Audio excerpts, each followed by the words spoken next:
We went to Guatemala to adopt a baby. We went through an agency. We did several visit trips. And on our second visit trip, we were on the elevator with the facilitator who was bringing the baby to our room. She had 2 older children, and they looked up at her and asked if we were adopting them, but they asked in Spanish, and we didn't know any Spanish, and so we asked what they said, and they said that they wanted to know if we were adopting them. And my husband said yes, and I said, did you say that out loud? Because I'm pretty sure they know what yes is, and they did. Later that day, we found out they were going to meet another family, and we found out that the family didn't want them. And we just couldn't imagine that somebody told them no.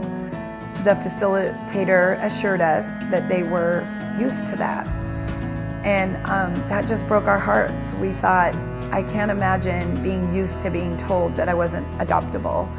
So we started the process that day of adopting those kids.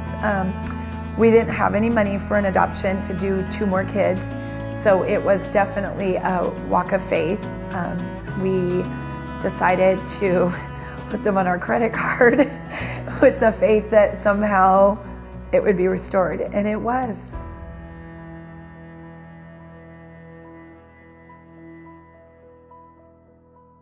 That was where our story of PinkaBella began. When I met those 2 older kids, they had never had a birthday party, and they couldn't wait to have a giant piñata because that's what they had seen around the streets of Guatemala, but also they saw birthday parties in the movies. So they told me that they wanted cupcakes, and I'm like, that's so simple. Like, I could do cupcakes. Meanwhile, the cupcake rage was going on all around me. And friends were like, you need to set up a website, you need to sell your cupcakes. And I'm like, no, I'm not gonna sell them, I just wanna do this.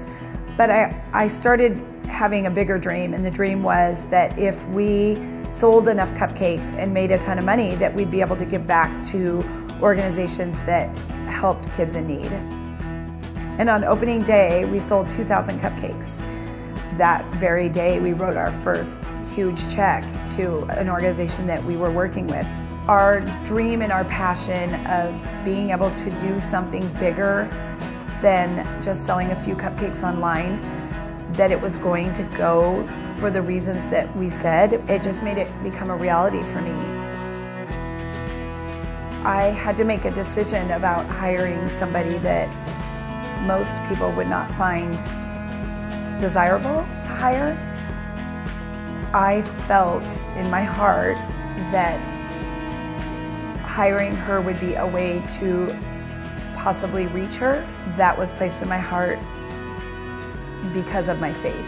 My faith to believe in people, my faith to want to honor God through loving people and helping people. And we're all about helping children in need and people. So for me, it was just another kind of person I was going to help.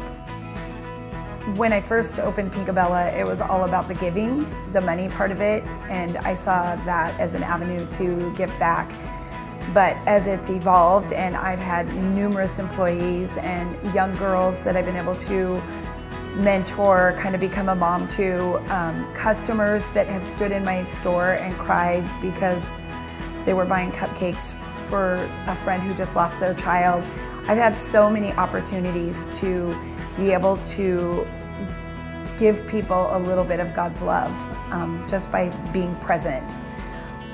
It has become so much more than just giving financially and monetarily. It's been a huge outlet for me to be able to pour out love and care for so many people, from employees to customers that walk through the door.